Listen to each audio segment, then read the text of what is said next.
Un feliz sábado tengan cada uno de ustedes, queridos hermanos. Que el Señor les bendiga. Un gusto poder estar en la iglesia de Mercedes. Gracias por el buen recibimiento de cada uno de ustedes. Que el Señor les bendiga.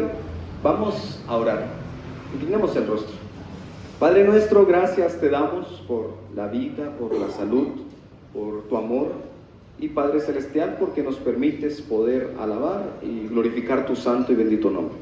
Mi Dios, te pedimos que lo que vayamos a aprender, las enseñanzas, Padre Celestial, puedan también producir frutos, Padre Celestial, y que al salir de aquí podamos ponerlo en práctica. En el nombre de Jesús, amén y amén. Amén. Queridos hermanos, abramos nuestras Biblias en el libro de Romanos, capítulo 3, y nos vamos a quedar en el versículo 21.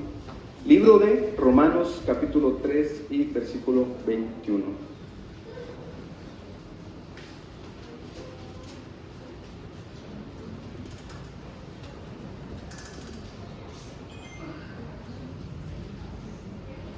¿Amén? Muy bien. En el año 1947, en la ciudad de Nürnberg, Alemania, los juicios de guerra habían terminado por completo y miles de soldados cargados con sus mochilas regresaban a sus hogares. Ellos con el peso aplastante de la culpa. Uno de ellos se llamaba el oficial Hans, que no podía dormir porque la culpa todos los días estaba allí. Había participado en órdenes en las que aborrecía, pero las tenía que cumplir, porque si no las cumplía, que matara a una persona, él tenía que morir. Tenía que cumplir esas órdenes y él no podía dormir a causa de esa culpa. Su hija pequeña lo tomó de la mano un día al papá, Hans, y le dijo: el pastor dijo hoy que Dios perdona a todos los que se arrepienten. Y la niña le dice: papá, ¿esto también te incluye a ti? Hans dice que no supo qué responder, pero esa noche abrió su Biblia, una Biblia que alguien le había regalado por ahí y que él nunca había leído. Sus ojos, dice, que cayeron sobre estas palabras: siendo justificados gratuitamente por su gracia. Hans dice que lloró por horas amargamente, no porque las palabras fueran bonitas, sino porque primera vez entendió que la justicia que él jamás podría alcanzar, Dios se la estaba ofreciendo de forma completamente gratuita. Esta historia refleja completamente la realidad de millones de seres humanos que cargan con el peso de su propia insuficiencia moral. Y es precisamente esa realidad que el apóstol Pablo responde en uno de los textos más poderosos de toda la Biblia, y está en Romanos capítulo 3, versículo 21. Y vamos a darle lectura al versículo 21. Amén. Dice: pero ahora, aparte de la ley, se ha manifestado la justicia de Dios, testificada por la ley y por los profetas. Queridos hermanos, el propósito de mi sermón es que al final de este mensaje nosotros salgamos decididos de dejar interpretar, de intentar ganarnos la aceptación de Dios con nuestros propios méritos y a recibir con fe la justicia que Él nos ofrece gratuitamente por medio de Cristo Jesús. Si usted sale esta mañana de este lugar con esa idea y con esa práctica, déjeme decirle que su vida va a ser más feliz, más plena, más llena de paz. Del pasaje que vamos a estudiar, extraeremos dos enseñanzas que estoy seguro que serán de gran bendición para nuestras vidas. Y la primera es, me parece que esto sirve, ¿verdad? No está prendiendo.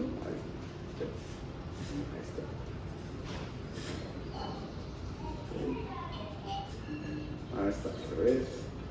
Aquí está. Muy bien, del pasaje Vamos a extraer dos enseñanzas. Número uno, la justicia de Dios revelada aparte de la ley. Y está en Romanos 3, 21 y 22. Vamos a dar lectura ahora al versículo 22. La justicia de Dios por medio de la fe en Jesucristo para todos los que creen en Él, porque no hay diferencia. Vamos a leer. Romanos, queridos hermanos, 3, 21, 24 aparece como el gran giro completamente del argumento de Pablo. ¿Por qué? Porque los capítulos del 1 al 18 en adelante habían establecido que toda la humanidad, es decir, judíos, gentiles, todos están bajo el dominio del pecado y que nadie puede justificarse por las obras de la ley. Es decir, usted no puede obedecer la ley para ser salvo. Usted no puede obedecer los 10 mandamientos para ser salvo. Es una idea completamente errada que la ley a usted lo puede salvar. La ley a usted no lo salva. El conector, pero ahora, en el versículo 21, si ustedes dicen, pero ahora, del griego niune, marca una ruptura decisiva en el argumento después del veredicto de condenación universal. Es decir, Pablo dice, ustedes todos están condenados por el pecado, pero ahora marca algo completamente diferente. Pero ahora les estoy dando la solución divina, y esa es la justificación por medio de Jesucristo. No dice, bueno, todos han pecado y están destituidos, y además de eso, no, dice, pero ahora les está ofreciendo una solución divina a la enfermedad. Literalmente los versículos 21 al 26 forman una unidad conocida en teología como el corazón del evangelio de Pablo. Es decir, aquí se centra exactamente la síntesis más concentrada en la doctrina de la justificación por la fe. En el capítulo 5 de Romanos habla sobre los resultados de la fe, pero aquí en el capítulo 3, versículo 21 en adelante, se muestra del principio como la justificación, no por medio de la ley, sino por medio de Dios, a usted puede otorgarle la vida eterna. Pablo escribía a una iglesia en Roma compuesta por judíos y gentiles en conflicto, así como a veces se mantienen las iglesias, ¿no? Y se pelea una aquí, la otra está peleando. Queridos hermanos, a veces las peleas de iglesias son una bendición. ¿Sabe por qué?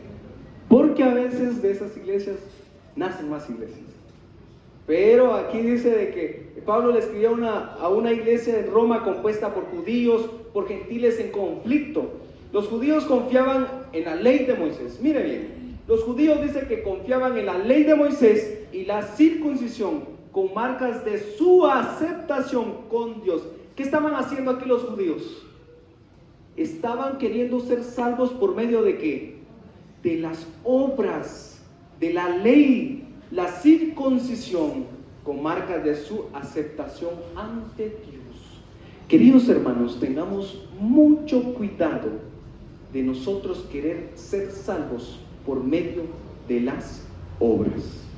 Pero más adelante vamos a hablar de qué manera nosotros somos salvos.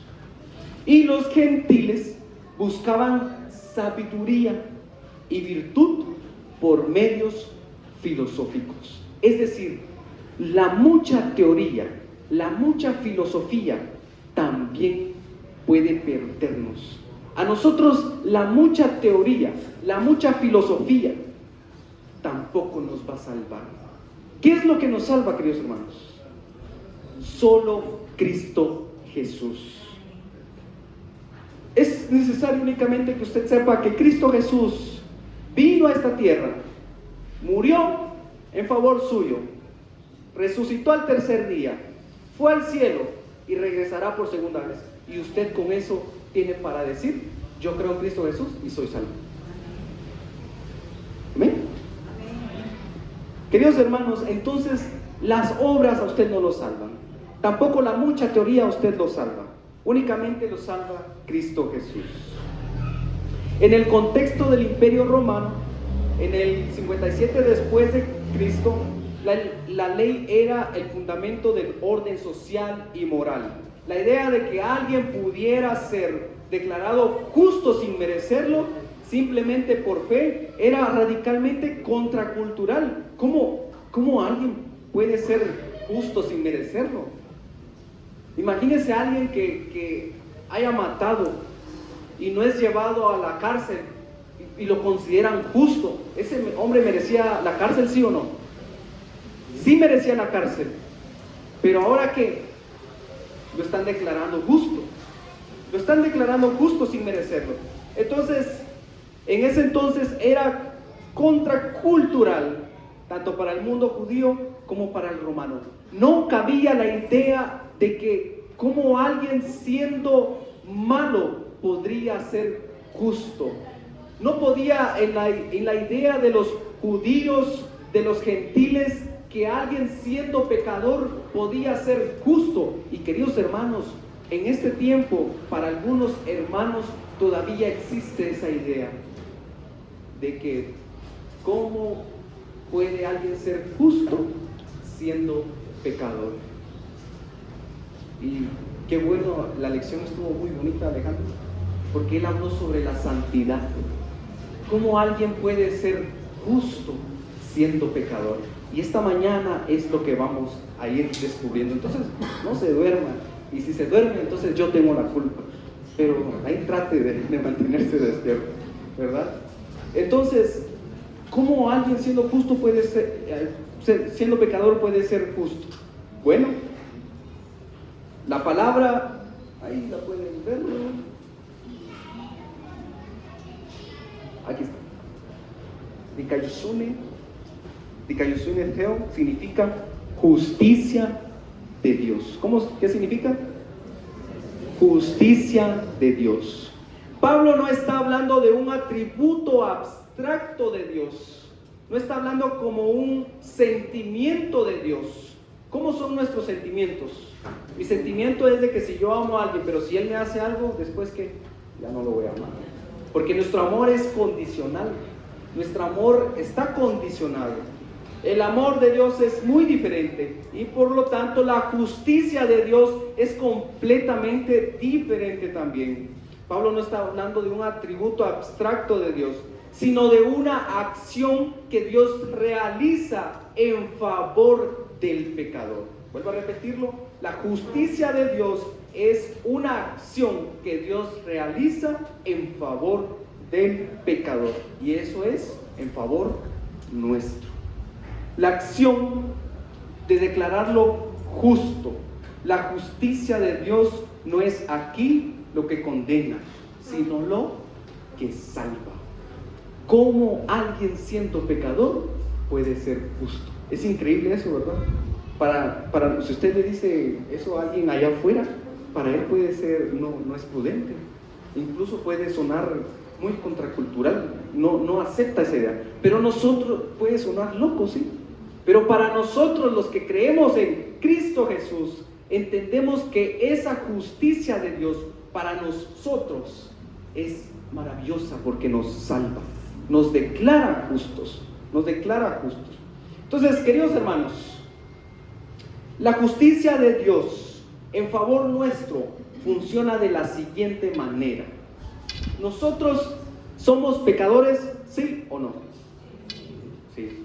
Y aquel que diga que no es pecador, dice la Biblia, mentiroso es. ¿Somos pecadores, sí o no? Sí, todos somos pecadores. Y la Biblia dice, por cuanto todos pecaron, están destituidos de la gloria de Dios. Y aquel que ha pecado merece la muerte. Pero mediante Cristo Jesús nosotros tenemos ¿qué? La vida eterna. Mediante Cristo Jesús nosotros tenemos la vida eterna. Pero cuando nosotros creemos en Cristo Jesús, automáticamente la justicia de Dios está sobre nosotros. Es decir, la Dikaiosune Theo está sobre nosotros. ¿Y qué hace la justicia de Dios? Bueno, la justicia de Dios, queridos hermanos, a nosotros, en favor nuestro, es para, queridos hermanos, salvarnos de todo pecado. Salvarnos de todo pecado. Es decir, cuando nosotros pecamos, es imposible que nosotros vayamos al cielo. ¿Por qué? Porque somos pecadores. Pero Cristo Jesús, en su obra maravillosa, al nosotros aceptarlo a Él, automáticamente nos declara justos ante el Padre. Por esa razón es de que nosotros, aún sin merecerlo, siendo pecadores y creyendo en Cristo Jesús, podemos ir al cielo. Entonces, viene Jesús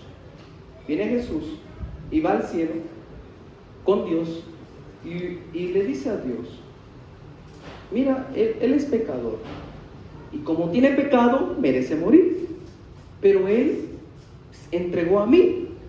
Y dice Jesús: yo morí en favor de él. Entonces ahora él no merece morir, ahora merece la vida eterna. Pero ¿cómo siendo pecador puede entrar a la vida eterna? Bueno, ahora como cree en mí, mi justicia lo declara justo a él, y ahora él puede ir justo ante Dios. Pero no por su propia justicia, sino por la justicia de Cristo Jesús. Amén. Hermanos, lo que estoy tratando de decirles es de que por eso la ley, las obras, a nosotros no nos salvan. El único que nos salva es Cristo Jesús. Es Cristo que ha muerto por nosotros. La ley no nos salva. La ley son los frutos que nosotros mostramos cuando ya hemos aceptado a Cristo Jesús. Si usted pasa por su vida todos los días pasa en su vida creyendo de que porque no hace esto, porque no hace lo otro, va a ser salvo, se va a martirizar, querido hermano. Va a sufrir mucho usted. Va a tener un cristianismo infeliz. ¿Por qué? Porque usted va a procurar todos los días ser mejor con sus propios méritos. Porque usted todos los días va a pensar ser mejor con sus propias obras. Porque usted todos los días piensa que sus buenas obras lo van a salvar. Queridos hermanos, dice la Biblia de que hasta nuestras mejores obras son ¿qué? Como trapo de inmundicia. Entonces, lo único que a nosotros nos salva es Cristo Jesús. Y la justicia de Dios para con nosotros es mostrada a través de Cristo Jesús. La justicia de Dios, queridos hermanos, es una justicia maravillosa. ¿Saben por qué? Porque si Dios no nos hubiera dado esa justicia, nosotros no fuéramos al reino de los cielos. Esa justicia de Dios permitió que Cristo Jesús pudiese morir para que nosotros pudiéramos ser salvos. Entonces, queridos hermanos, pero ahora, dice en el versículo 21, estas dos palabras son la bisagra estructural más importante de la carta a los romanos. Pablo no dice sin embargo, ni además, sino dice pero ahora, marcando un cambio de época.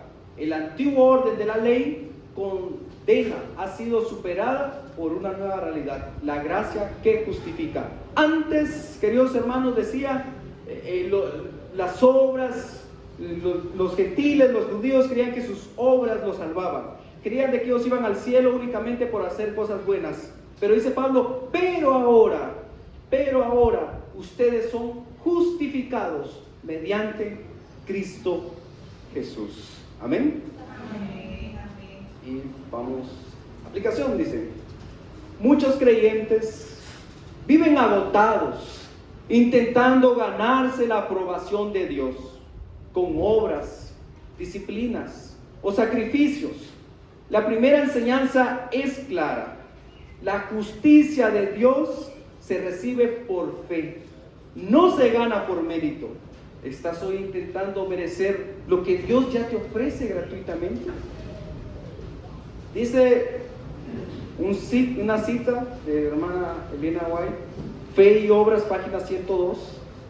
Cuando el pecador contempla la ley, escuche muy bien esto, todo lo que yo le acabo de decir está interpretado aquí, en este párrafo. Cuando el pecador contempla la ley, es decir, los mandamientos, le resulta clara su culpabilidad y queda expuesta ante su conciencia y es condenado. ¿Por qué? Porque los mandamientos, ¿qué hacen? Mostrarnos nuestro pecado, ¿verdad que sí? Entonces dice, le resulta clara su culpabilidad y queda expuesta ante su conciencia y es condenado. Su único consuelo y esperanza se encuentran en acudir a la cruz del Calvario, es decir, a Cristo Jesús. Al confiar en las promesas, aceptando lo que dice Dios, recibe alivio y paz en su alma. Clama, Señor, tú has prometido salvar al que acude a ti en el nombre de tu Hijo. Soy un alma perdida, impotente y sin esperanza. Señor, sálvame o perezco. Su fe se aferra a Cristo y es justificado delante de Dios. Queridos hermanos, no se trata de obedecer la ley, escuche bien, porque la ley no nos salva, sino se trata de amar a Dios. Cuando usted ama a Dios por completo, las obras de la ley naturalmente van a brotar de usted. Así van a brotar, van a dar frutos. Cuando usted ama a Dios, no va a haber necesidad de intentar obedecer la ley con sus propios méritos. Cuando usted ama a Dios, le van a brotar los frutos y usted va a comenzar a obedecer, y usted va a comenzar a hacer, y usted va a comenzar a decir. Su vida va a ser transformada, su vida va a ser cambiada. ¿Por qué? No por méritos propios al obedecer la ley, sino porque ahora aceptó a Cristo Jesús, lo amó por completo, y ahora los méritos de Cristo en usted van a hacer que broten frutos. Vamos ahora a ver el segundo punto. Le dije que iban a haber dos enseñanzas.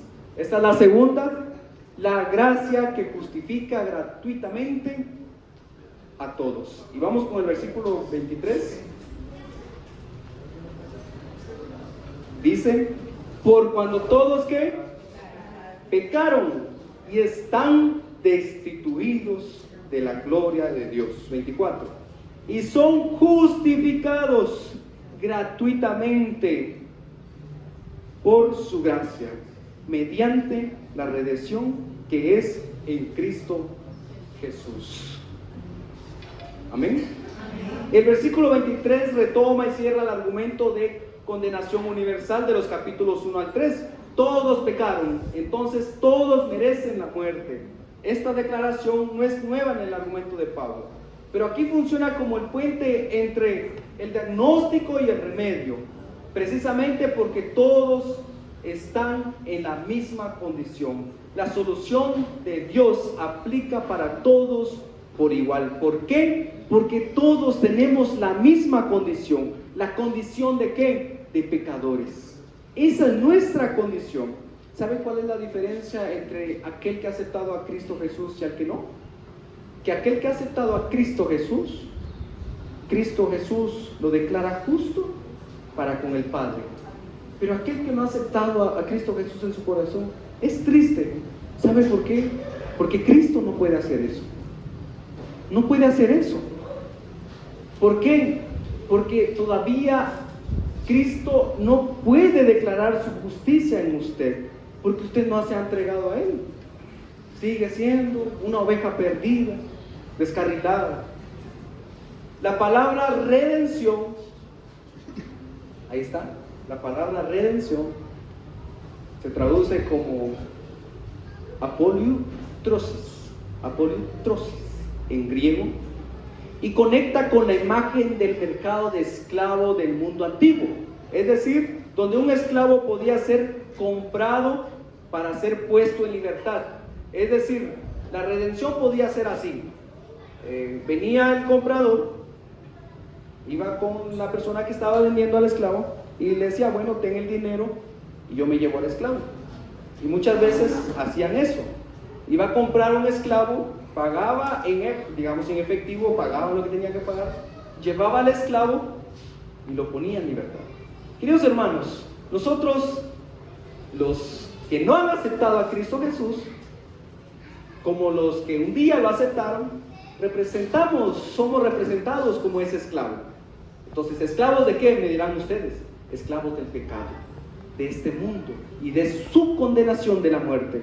Entonces, ahora viene Cristo Jesús con la redención, apolutrosis, y viene a pagar con su cuerpo, con su vida, con su sangre en la cruz del Calvario en favor de usted.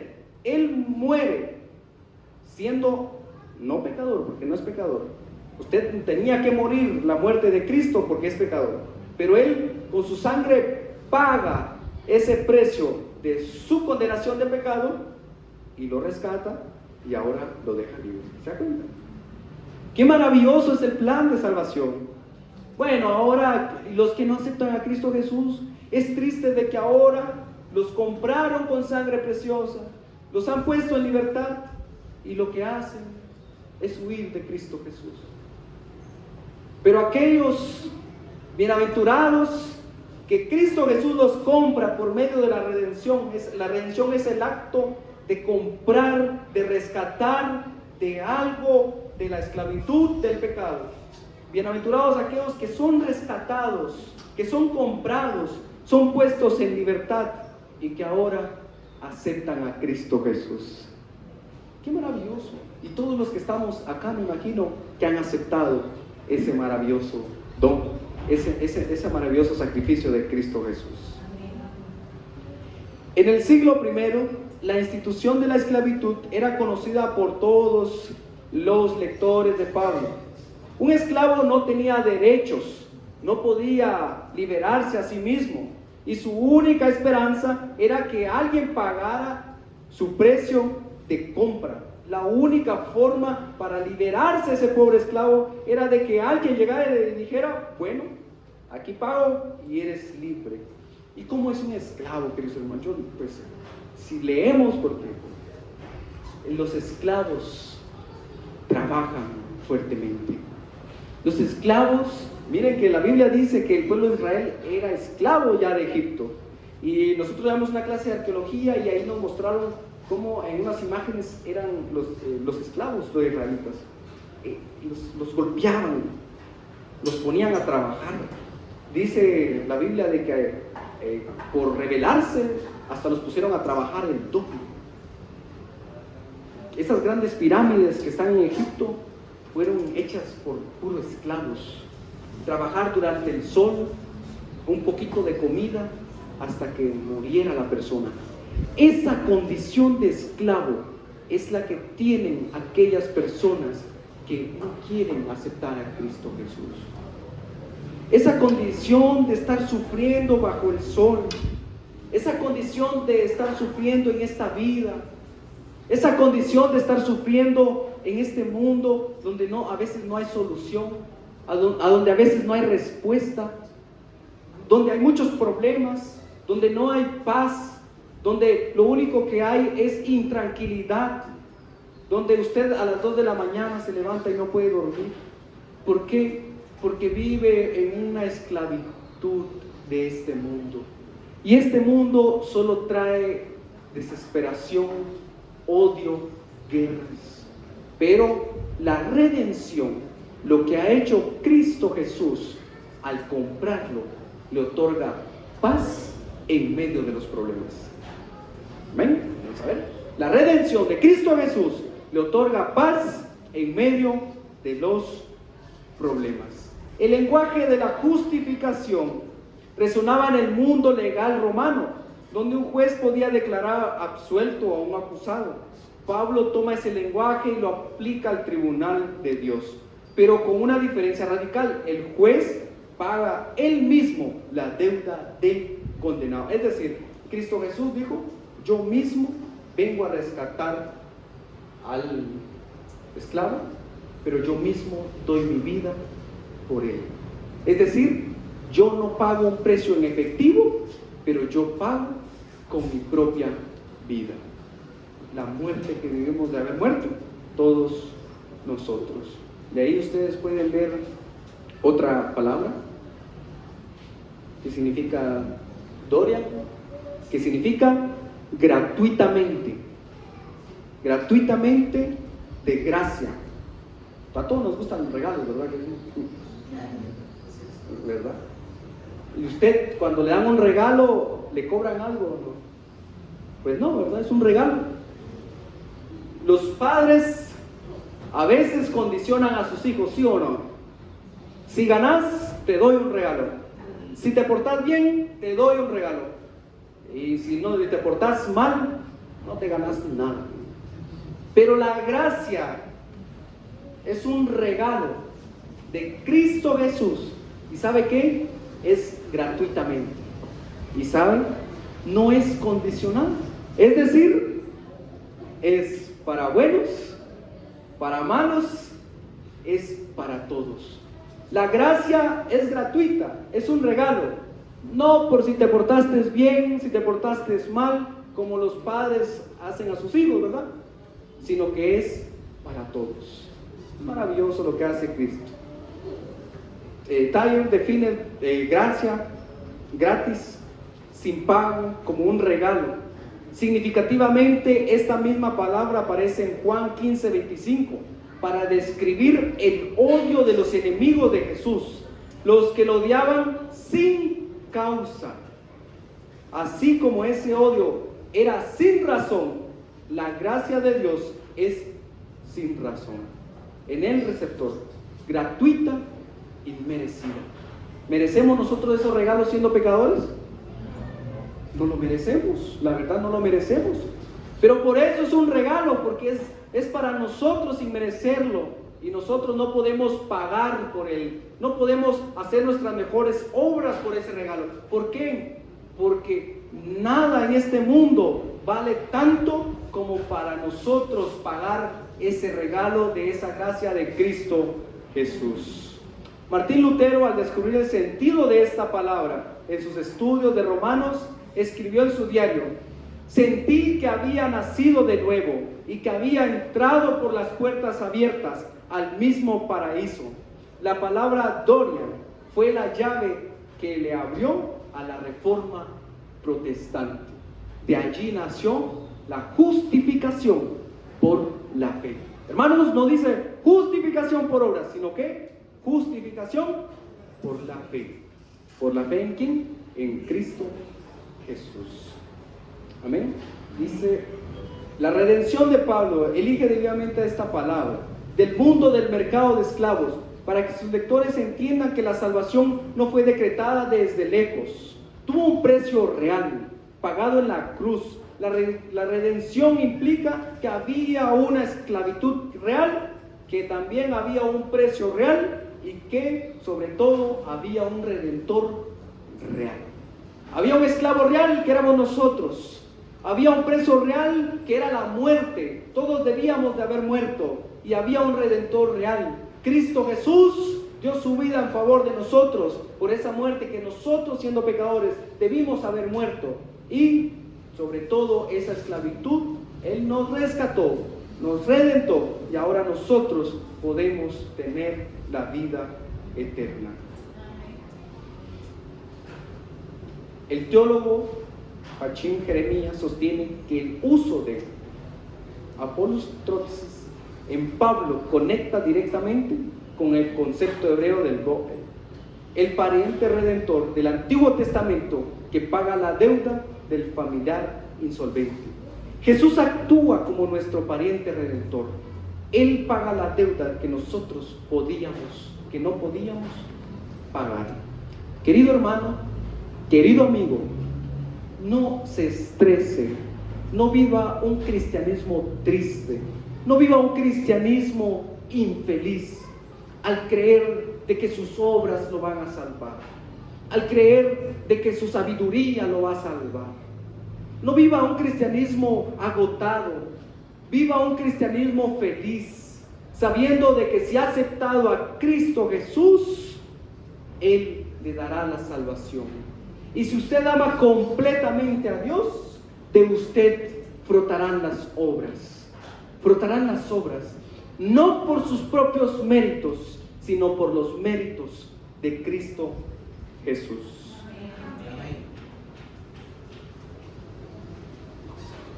La segunda enseñanza desafía nuestra tendencia a pensar de que nuestro pecado es demasiado grande para ser perdonado, o que nuestra conducta es demasiado buena para necesitar gracia.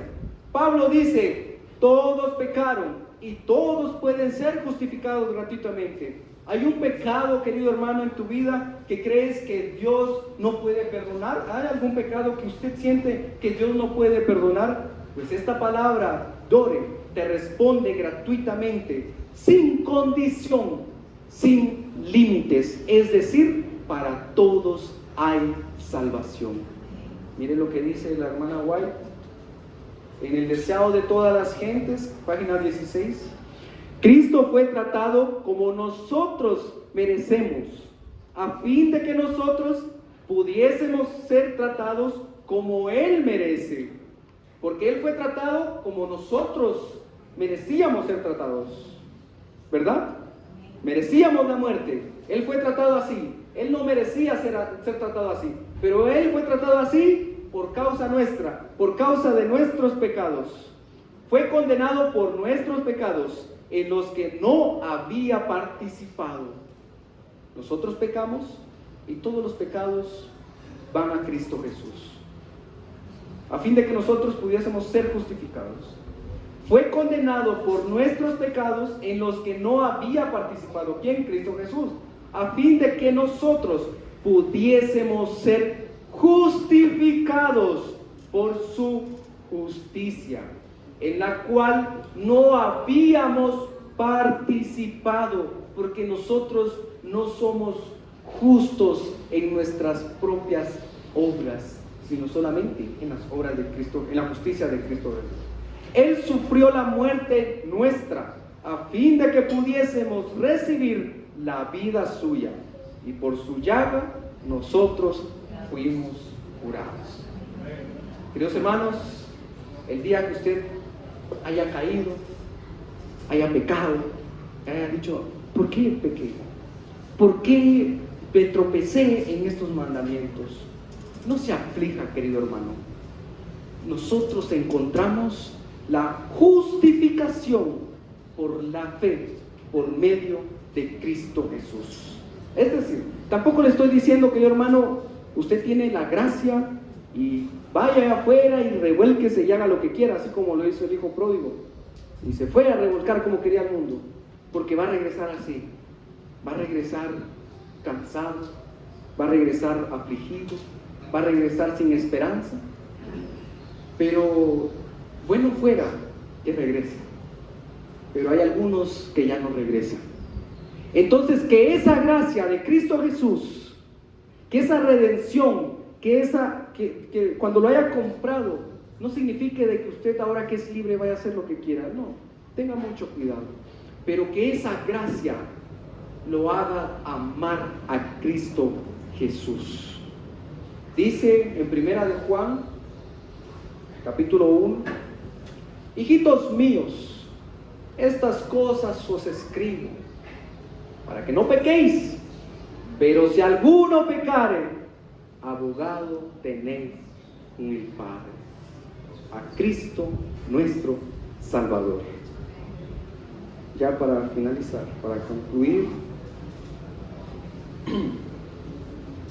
hemos caminado juntos por uno de los textos más poderosos de toda la Biblia, y dos enseñanzas han brotado con claridad de Romanos 3, 21 al 24. La justicia de Dios ha sido revelada aparte de la ley, por medio de la fe en Jesucristo, y está disponible para todos los que crean.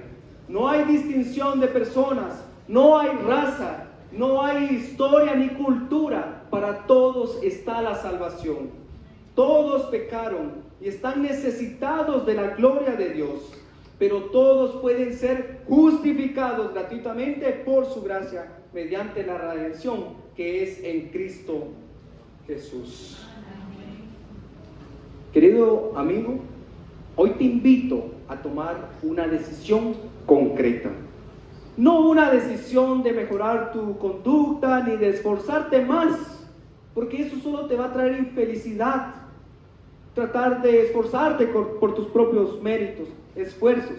Te invito a tomar la decisión de dejar de intentar justificarte a ti mismo y de recibir por fe la justicia que Dios te ofrece en Cristo Jesús. Si hay en tu corazón un pecado que crees imperdonable o una carga de culpa que llevas hace años, la palabra de Dios te dice hoy, siendo justificados gratuitamente por su gracia, esto te incluye a ti y a mí. No te aflijas si has pecado, no te aflijas si has caído. El reino de los cielos no está hecho para aquellos que nunca cayeron. El reino de los cielos está hecho para aquellos que, aunque cayeron, se levantaron y siguieron a Cristo Jesús. ¿Quieres ser uno de esos? Te invito a que te pongas de pie y vamos a orar.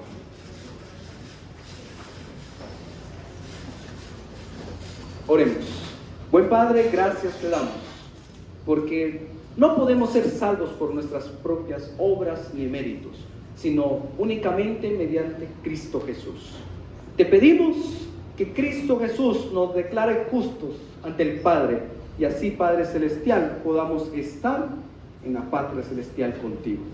Perdona nuestros pecados, nuestras faltas, y ayúdanos, Padre Celestial, a tomar una decisión concreta, que hoy necesitamos dejar de luchar por nuestros propios méritos y necesitamos amarte cada día más. Quédate con nosotros, en el nombre de Jesús. Amén y amén. Queridos hermanos, que el Señor les bendiga. ¿Me parece?